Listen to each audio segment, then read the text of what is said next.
But the reason you drive a manual gearbox is for satisfaction. That's right. And you want it to last as long as possible. And a bit more It's like control. being with a beautiful woman, but unfortunately your fun ending within 10 seconds. So you're familiar This with is a brilliant road. This is a really good road, actually. Well, it's safe to say that you're putting this car through its paces. It is, but I'll be honest with you, it's got another 20-25% within it.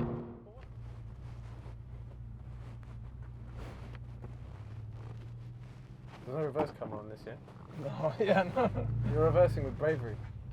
That's because I measure it. Before, this is a good trick to reversing is always survey the area beforehand. get going. Never sit in the car and think you will map the area around you. I'm going to do it, yeah. Because half of the job is done. Don't you think this is incredibly comfortable? It is, isn't it? So V, what do you think about 996s and C4Ss? 996 in general. Yeah. Look, at the end of the day, we're talking about a car that's now 17 years old. So we have to remember that. And despite the fact that it is that old, it doesn't drive like it. If I close my eyes, I don't think I'd be able to guess the age of this car just by the feel of the clutch pedal, the gear selector, you know, the sound of it, general handling. It matches up with most modern day cars. Right. Well, what do you say to people that are like design-wise, Porsche went a bit backwards? Okay, yeah, well, everybody knows that these headlights are a bit funny. But they had them in the Le Mans car. And everybody drools over that car. Yeah. But is it because they were mass-produced then and people thought, It's a bit Marmite, I think. The 997 lights are much better. The front end of that car, you know, that's the only thing I think that lets this car down is the... Yeah. But if you can see past that or not be, you know, a down point for you, what would you say in terms of handling? You know, because now with everything becoming more assisted, more electric, you know, for example, I just think this is that perfect balance between the analog and digital. Yeah, I think so. Because this car actually feels very light. Yeah, but at the same time, definitely, I agree with that. you know, you got your hydraulic steering wheel, you got the 6-speed box here, you know, with fantastic ratios, like. And this has had a new clutch, so Yeah. it really helps. I think the handling is on par with what I'd expect from, like I said, a Mini John Cooper Works or something smaller and lighter. You know, you can take it around roundabouts and off slip roads, and it feels perfectly fine. Being a 4S, you know, you're not going to get the back end of it out, although I have tried. It's been good fun. So, and some, you know, for me, when I drive 996 C4S, there's a distinct difference between this and a 997 C4S. I find a 997 C4S, it feels heavier. It definitely feels heavier. I don't know why that is. So it's not just me. No, it definitely feels heavier. And I just feel there's a bit more hard work to get it to perform with this. I just find it a bit lighter. What I'd compare it with is, I had a 40th anniversary 996 with a power kit. Okay. And I drove a C4S and then that. And I found the C4S pretty much the same as that 40th anniversary with a power kit. Yeah, see, I've had a few 997 C4Ss, Tiptronic, manual, convertible, and I just think, it has something to do with the gear selector. I mean, it's quite short. The gear ratios may or may not be different. I haven't ever checked, but it feels like there's a bit of a longer throw here. There is. The handling is but a bit I more like direct. that, though. I like that. I like that because, so I've seen short shifters on 997s. I've got a turbo 996. They're hard work, but also it's not rewarding. Because you ask yourself, am I in gear? Yes, you are. But the reason you drive a manual gearbox is for satisfaction. That's right. And you want it to last as long as possible. And a bit more It's like control. being with a beautiful woman, but unfortunately your fun ending within 10 seconds. You know, it's not rewarding. No. It might be a terrible analogy, No, but it's that's not the bad, it's closest not bad. thing I think I can think of. With this, you know, I'm going to drop to second. Yeah, it took my time, but man, That's it. you know, You've we're got more there. control. There's more control. Yeah, there's more control, exactly. And You if know around you're this in bend, there. Yeah, you'll go around this bend and you can stay in that second, hold it as long as you want, and Exactly. then take your time and you'll get there. I mean, arguably, if you really wanted to quick shift, you can do all of that. That's a good sound. So I actually like these long levers, if you like, of a gearbox. So we're just giving it some beans because, Yeah, it definitely works. you know, I mean, I'm glad you know the roads. Did you say I know the road? I'm glad you know the roads. Well, okay. My hat nearly fell off. Let's continue with that assumption because I don't know them, but Oh, thanks. I know this car. Oh, okay. Okay, I had to be a bit careful there. That's all right because I knew there's no oncoming traffic. But it held quite well. It does. The thing is, It didn't slide anywhere. this is what the C4S gives you. It gives you that confidence. Yeah, if this was a rear-wheel drive Porsche, we probably would have been in the hedge. Well, no, we'd be in the ditch right now. I mean, our rear end would be there. Whew. But, you know, it gives you confidence. But also, what I'd say is, to me, normally I'm a fan of the rear-wheel drive car. But the C4S actually drives different. Yeah, I think so. It feels a bit more nimble for some reason. I don't know, it's because of this assist and a bit of power to the front end. It just makes it a bit more lighter, or in terms of from a driving experience. But I love it. I've got to be honest with you. You know, I wouldn't have taken this in if I didn't like it. No, And that's how I operate. Incredible paint, good clutch. I averaged 30 miles to the gallon on the way here on the M11, which I thought was quite impressive. Yeah, and also in terms of the interior, it's aged really well. Yeah, I'd say that. I've not seen any mark on the No, all the seats, leathers you are know? good. You've got Bose, electric memory seats. Okay, you don't expect things like Bluetooth and nav and you know all those bits and bobs, USB and all. But you know that's very easily upgraded with the aftermarket head unit. But Well, what about the exhaust? Because that sounds quite good as well, quite meaty. yeah, this design tech exhaust, right? Stainless steel exhaust. This makes the car. You know, Right. these PCM modules, and as I said, upgraded stereos. They're great for your modern day telecommunications and audio and all the rest. But you want to turn all that yeah, off. yeah. Well, it's not on now, and we're having a great time and listening Yeah. to that. But the exhaust is brilliant because it doesn't drone. No, it But doesn't. No. at about, where are we? About 3,000 RPM. Yeah. But about 2.5, 3,000 RPM onwards, half, 3/4 throttle in any gear, and you've got a really, really nice sound. But Yeah. cruising speed, low RPM. You don't even hear it. Yeah, no drone. It's lovely. It's like it's completely off in a way, you know. So it's kind of got split personalities, hasn't it? But that's what we need when it comes to, you know, and I've been through so many Porsche exhausts. You can get it wrong. You have You drone and taking cats out of them, or having a smaller resonator, or no resonator for that matter. And you've got to live with this droney exhaust. And that's not the case here. So that's probably made this, I'd say. Steering wheel's in great nick. Yeah, yeah. Dash. And I like this blue color, which isn't overwhelmingly blue, No, but not it's at like, all. you know, it's not the usual black either. It's like dark blue, isn't it? It's really, really dark. Yeah, it's to very be honest, dark. I wouldn't have put it down as blue, but I can see what you mean now. Yeah. They've even got dark heated blue. seats. Don't turn those on. Yeah, and 30 this gear degrees. knob, I wonder if it's been replaced because it's in really, really good nick.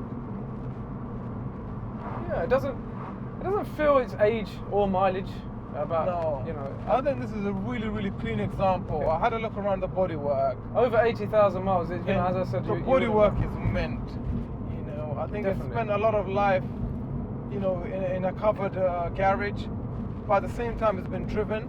unpolished and Yeah, and I looked wouldn't want after. one of these with very low mileage. It's asking for trouble. You Yeah, know, cars are to be driven, and you know, watches to Especially be worn, Porsches. and cigars to be smoked, and you know, that's the stuff that you usually hear. And I think with Porsches, it does more harm than good if they just sit around. They need Yeah. to be driven hard now and again.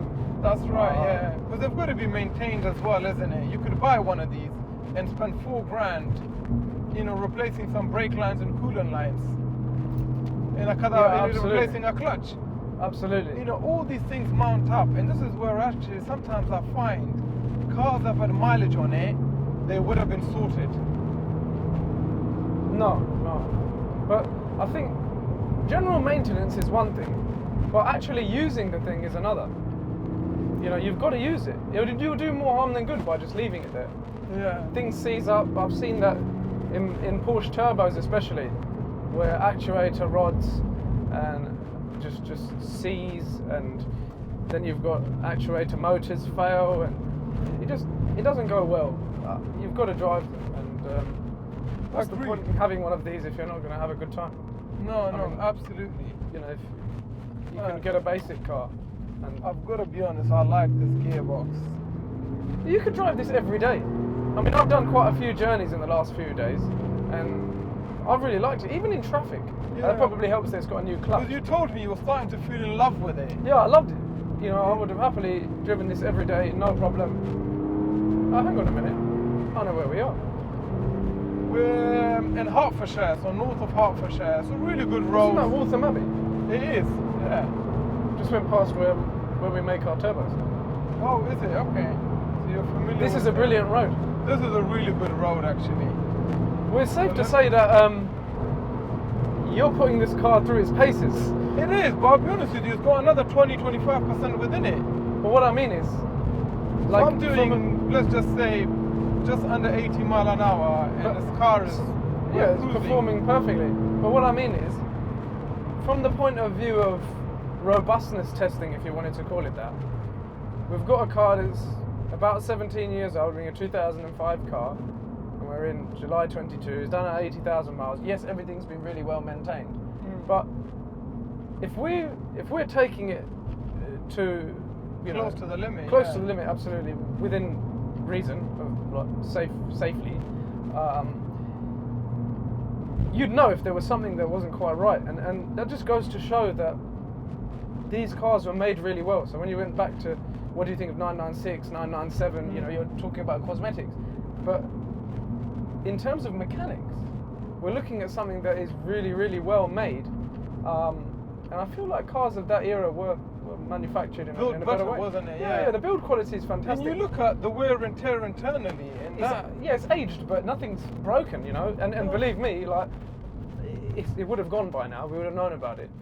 Not only on this journey, but generally that when you buy a car like this, or any Porsche, or something that's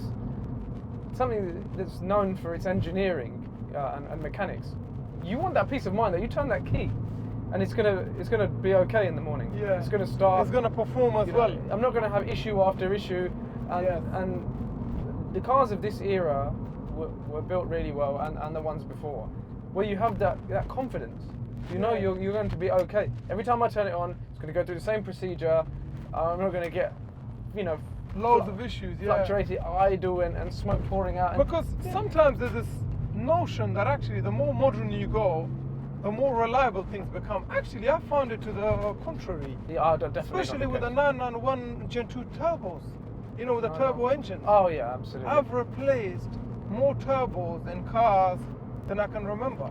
Yeah, really those VTGs are not the best. Yeah. Being a naturally aspirated car, you haven't got those things to worry about.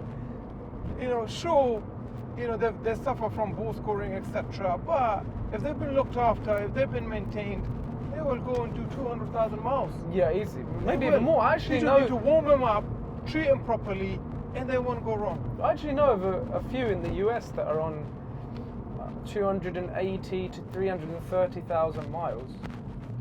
Wow. That's miles, not kilometers as well.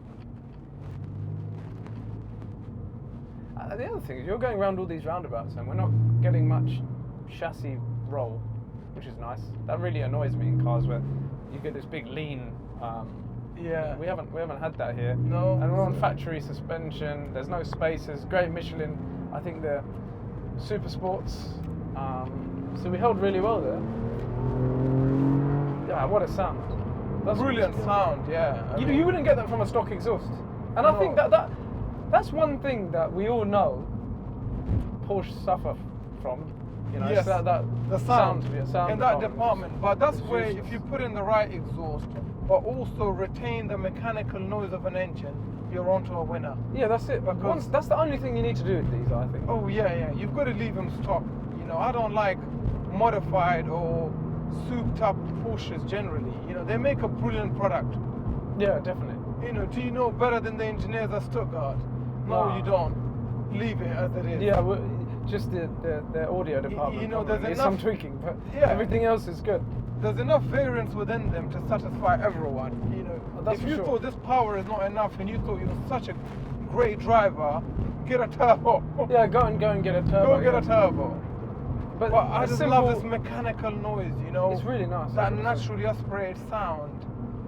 You know, we've been through COVID. You know, one of the things that actually I find now is I don't want my journeys to be numb. No, they've got to To be be good fun. mind-numbing. They've got to be good fun. Because you're not going to live forever. At that You rate, know, if you especially- weren't having fun, you'd go and take the train, get an Yeah. Uber or something. So that was pretty good. Good turning circle as No, well. Not bad, not bad. Oh, there's quite a few cars that wouldn't have made that turn. No, that's true. I think you doubted it for a second. Yeah, as well. I didn't think you were going to make it. I thought you were turning right. That's good. Good. Yeah, no, 996 C4S, I think it's definitely a future classic, Yeah, I think so. without a doubt. C2S is a Especially- bit dangerous. Yeah, I mean, I don't know. They don't do a lot for me. I've driven one of these, right? I'll tell you an interesting story. I picked one of these up in Scotland, went to Aviemore National Park. Yeah, yeah. It was pouring down. It was the first time I've ever driven a 996 C4S. Okay. I was astonished No, it's brilliant. in the wet Oh, what it wow, could okay. do. Yeah. The thing with a Porsche is you want to be able to use it daily. Now, out of the whole bunch, I think as a daily car, all-season car, it doesn't get better than a 996 C4S. Yeah, I Name don't me a think better car. You know, it Yeah, it's it struggle. delivers. 996 turbo, I must say, handles well, but there's so much power that when it is wet, you struggle. It's like you slide. It's And unpredictable, isn't it? You listen, know, when the that- turbo kicks in, you know it could go wrong if you didn't pay attention. Yeah. And that's one thing I think is nice, where you've got a bit of, you can relax in a car and know it's not going to kill you. Like Yes, if you're not yeah. paying attention and you put your foot down, even briefly, in a 996 turbo, 997 turbo, almost the same car there, when the boost kicks in, you may end up with a lot of twitch and power sliding, and especially if it's wet, maybe your tyres aren't brand new, and it could get dangerous. But here, this really doesn't want to throw you anywhere, No, make you slide but anywhere. the power is linear with this. Definitely, you know. can predict what it's going to do. Somebody Exactly. who's not... You're in charge of the that's power right. delivery. Someone You who's not, a professional race car driver, or somebody who hasn't ever driven one of these, isn't going to end up in a ditch. Yeah, I gotta say I'm having a lot of fun driving this. Yeah, it's been great fun. You know, I like the sound more than anything, it sounds good. It sounds beautiful. and it's not overbearing either. You know, No. you're not going to get one of those Asbo sort of. It's not one of Absolutely. those. So if you enjoyed this video and found it useful, please comment, like, and subscribe. Until next time, thanks for coming along for the ride, V. It's alright, anytime. I enjoy it. Hope you enjoyed the ride.